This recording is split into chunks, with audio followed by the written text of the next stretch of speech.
प्रत्येक वर्ष आने वाली अश्विन मास के शुक्ल पक्ष की पूर्णिमा को शरद पूर्णिमा के नाम से जाना जाता है। यह अत्यंत विशेष दिन है जिसका न सिर्फ धार्मिक अपितु आध्यात्मिक, शारीरिक, सामाजिक और वैज्ञानिक महत्व भी है। वर्ष में आने वाले सबसे महत्वपूर्ण दिनों में से एक दिन है ये, जब रात्रि में चंद्रमा अपनी संपूर्ण 16 कलाओं के साथ आकाश में उदित होते हैं। हमारे वैदिक ग्रंथों में कहा गया है कि चंद्र की किरणों में औषधीय गुण होते हैं। इस पृथ्वी पर जितने भी धान्य, फल, फूल, पत्ते इत्यादि उगते हैं, उन सब के अंदर जो रस है वो इस चंद्रमा के प्रकाश से ही आता है। और शरद पूर्णिमा की रात्रि को चंद्रदेव अपनी संपूर्ण 16 कलाओं के साथ आकाश में खिल जाते हैं। इसलिए इस दिन चंद्र की किरणों में सबसे अधिक औषधीय गुण पाए जाते हैं। इसीलिए मनुष्य के स्वास्थ्य के लिए भी ये शरद पूर्णिमा का दिन अत्यंत महत्वपूर्ण माना गया है। आयुर्वेद के अनेक वैद्य और आचार्य गण इस दिन अनेक औषधियों का निर्माण चंद्रदेव की इस चांदनी में करते हैं। कहते हैं कि इस रात्रि में जो चंद्र की किरणें धरती पर गिरती हैं, उसमें अमृत होता है। तो चलिए आज अत्यंत महत्वपूर्ण शरद पूर्णिमा के इस उपलक्ष्य पर हम इसी से जुड़ी हुई एक पौराणिक कथा का श्रवण करते हैं। ये कथा है भगवान श्री कृष्ण और उनकी सर्वश्रेष्ठ भक्त व्रज की गोपियों के साथ जुड़ी हुई। और शरद पूर्णिमा के दिन ही भगवान श्री कृष्ण ने ये महारास नृत्य लीला की थी। ये उस समय की बात है जब भगवान श्री कृष्ण की आयु 8 वर्ष की हो चुकी थी। उस समय एक दिन शरद ऋतु की रात्रि में जब चंद्रमा अपनी पूर्ण 16 कलाओं के साथ आकाश में उदित हुए थे और चारों ओर उनकी मधुर चांदनी बिखरी हुई थी, अनेक पुष्प और लताएं इस सुंदर श्वेत वातावरण में सुगंधित वायु की लहरों पर नृत्य कर रहे थे। भंवरे अपनी सुगंध प्रसारित करते हुए अनेक पुष्पों पर विहार कर रहे थे। और तब श्री कृष्ण को याद आया कि किस प्रकार वृंदावन की गोपियों ने उन्हें पति रूप में प्राप्त करने के लिए देवी कात्यायनी की पूजा, आराधना और व्रत किया था। इसलिए उन सबकी इच्छाओं को पूर्ण करने के लिए भगवान श्री कृष्ण ने सोचा कि शरद पूर्णिमा की रात्रि इस महारास नृत्य के लिए सबसे श्रेष्ठ हो सकती है। हालांकि भगवान श्री कृष्ण स्वयं पूर्ण पुरुषोत्तम परम भगवान है और वे सभी इच्छाओं से और प्रकृति गुणों से परे हैं, लेकिन वे अपने भक्तों की इच्छा पूर्ति के लिए स्वयं को माध्यम बनाते हैं। और उस शरद पूर्णिमा के दिन अपने भक्तों की इच्छा को पूर्ण करने के लिए उन्होंने व्रज गोपियों के साथ महारास नृत्य करने की इच्छा प्रकट की थी।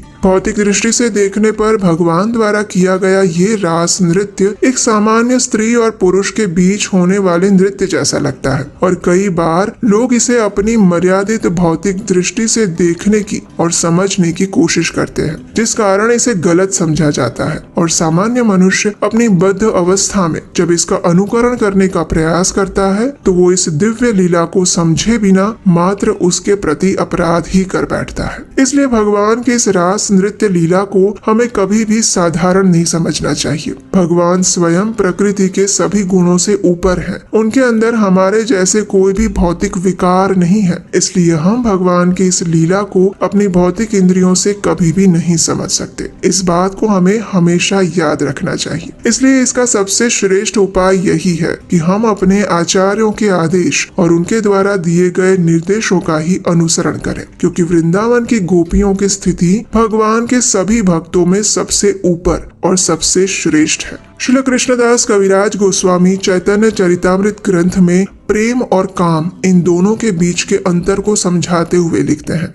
काम प्रेम दो कार विभिन्न लक्षण लौ आरहे मायाचे स्वरूपे विलक्षण आत्मेन्द्रिय प्रीति वांछा तारे बलि काम कृष्णेन्द्रिय प्रीति इच्छा धरे प्रेम नाम।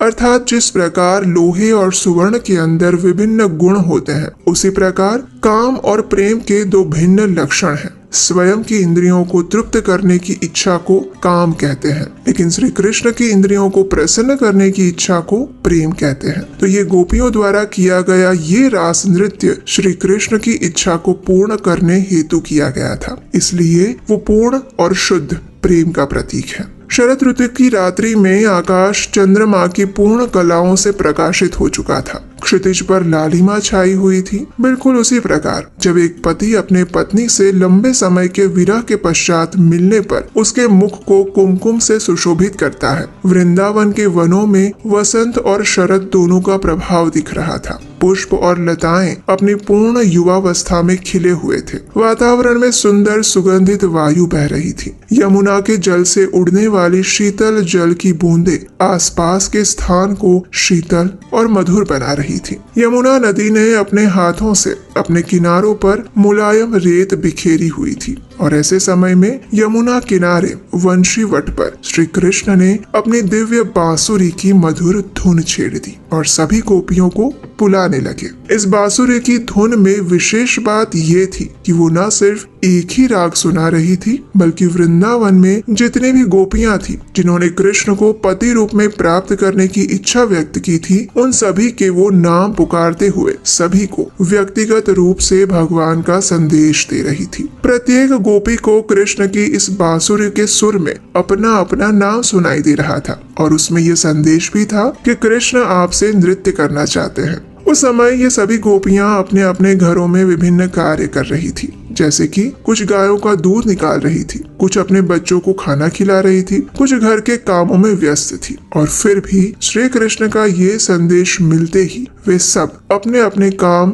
आधे अधूरे छोड़कर तुरंत उसी क्षण भगवान की इस इच्छा को पूरा करने के लिए मध्य रात्रि के उस समय में भगवान के पास आ पहुंची। उस समय उनकी एकमात्र इच्छा श्री कृष्ण की इच्छा को पूर्ण करने की और उन्हें प्रसन्न करने की थी। इसलिए ये रासलीला नृत्य दिव्य स्तर पर कहलाता है। जब सभी गोपियां इस प्रकार भगवान के पास एकत्रित हो गई तो भगवान ने उनकी परीक्षा लेते हुए मजाक में उनसे कहने लगे, हे गोपियों, आप सभी का यहाँ मेरे पास स्वागत है। बताइए क्या बात है? वृंदावन में सब ठीक तो है ना? मैं आपकी किस प्रकार सेवा कर सकता हूँ? वैसे आपको इस प्रकार मध्य रात्रि में अपने घरों को छोड़कर यहाँ नहीं आना चाहिए, क्योंकि इस समय जंगल में बहुत सारे हिंसक पशु अपना शिकार ढूंढते हुए फिरते रहते हैं। ऐसे में तुम सबको इस प्रकार मुक्त होकर विचरण नहीं करना चाहिए। और वैसे भी तुम सब तो युवान और सुंदर स्त्रियां हो। सामाजिक दृष्टि से भी आपके लिए इस प्रकार मध्य रात्रि में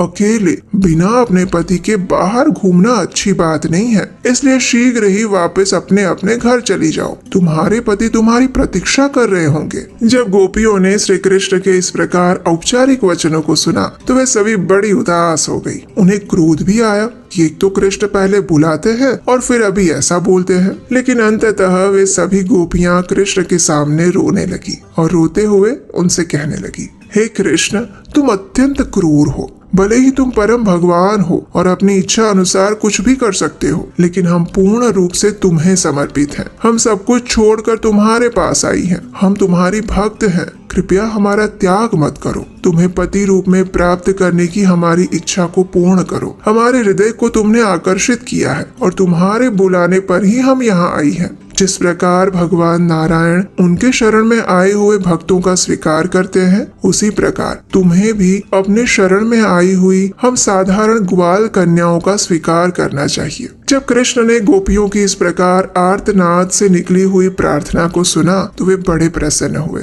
और उन्होंने उन सभी गोपियों की इच्छा को पूर्ण करते हुए शरद पूर्णिमा की रात्रि में चंद्र के प्रकाश में महारास नृत्य लीला की, जिसे देखने के लिए आकाश में सभी देवी देवता एकत्रित हो गए और उसमें हिस्सा लेने के लिए स्वयं भगवान शिव वृंदावन की धरती पर आ पहुंचे। चारों दिशाएं एक सुर और ताल में नृत्य करने लगी। आकाश में गंधर्व, यक्ष, किन्नर और अप्सराएं अपने अपने वाद्य यंत्र बजाते हुए नृत्य और गायन करने लगी। भगवान की इस दिव्य आध्यात्मिक अलौकिक लीला को देखकर सभी लोगों के वासी उन पर पुष्पों की वर्षा करने लगे। और ये रास नृत्य शरद पूर्णिमा की इसी रात्रि में हुआ था, जो कि ब्रह्मा जी की एक रात्रि तक चला था। इसलिए शरद पूर्णिमा के दिन हम भगवान की इस दिव्य लीला को याद करते हुए समझ सकते हैं कि भगवान श्री कृष्ण अपने भक्तों पर कृपा करने के लिए, उनकी इच्छा को पूर्ण करने के लिए सदैव तत्पर रहते हैं। और उनके सभी भक्तों में सबसे श्रेष्ठ हैं वृंदावन की गोपियां। और उसी गोपी भाव में तो श्री चैतन्य महाप्रभु गाते हैं, आश्लेष्य वा पादरतां पिनष्टु माम् अदर्शनान् मर्महतां करोतु वा यथा तथा वा विदधातु लम्पटो मत्प्राणनाथस्तु स एव नापरः।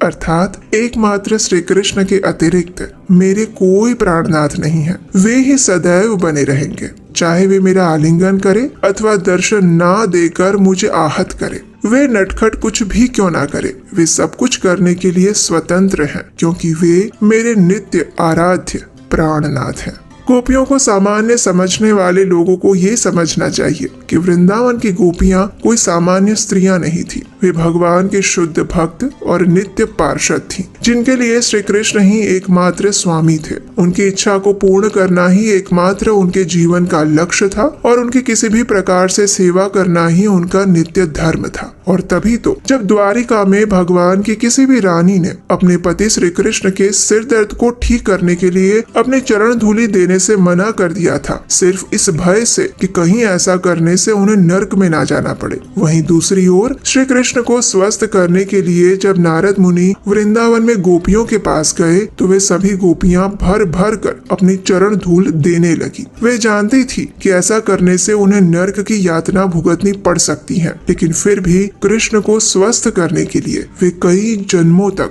ऐसे नर्क की यातना को भी सहने के लिए तैयार थी। और यही है वास्तविक प्रेम, जिसमें स्वयं की नहीं कृष्ण की इंद्रियों को तृप्त करने की एकमात्र इच्छा होती है। तो ये थी आज की शरद पूर्णिमा कथा और भगवान के रास नृत्य के पीछे छिपा हुआ हमारे आचार्यों द्वारा दिया गया वास्तविक संदेश। हमें आशा है कि आपको आज की कथा अच्छी लगी होगी और अगर ऐसा है तो इस वीडियो को लाइक करिए और अपने मित्रों को भी सुनाइए। अगर आपको हमारे द्वारा किया जा रहा वैदिक ज्ञान के प्रचार का ये प्रयास सराहनीय लगता है तो आप आने वाली कथाओं के लिए और विशेषकर इस कार्तिक मास में आ रहे भगवान श्री कृष्ण के जीवन चरित्र पर आधारित कृष्णायन प्रोजेक्ट के लिए अपना आर्थिक सहयोग स्क्रीन पर दिए गए नंबर पर भेज सकते हैं। तो शरद पूर्णिमा के आज के दिन हम वृंदावन की इन सभी गोपियों के चरणों में प्रणाम करते हुए उनसे यही प्रार्थना करते हैं कि उनके पास जो अनमोल कृष्ण भक्ति का सागर है उसमें से वे हमें शुद्ध भक्ति की एकमात्र बूंद भी प्रदान करें, जिससे हम परम भगवान श्री कृष्ण की नित्य भक्तिमय सेवा में संलग्न हो।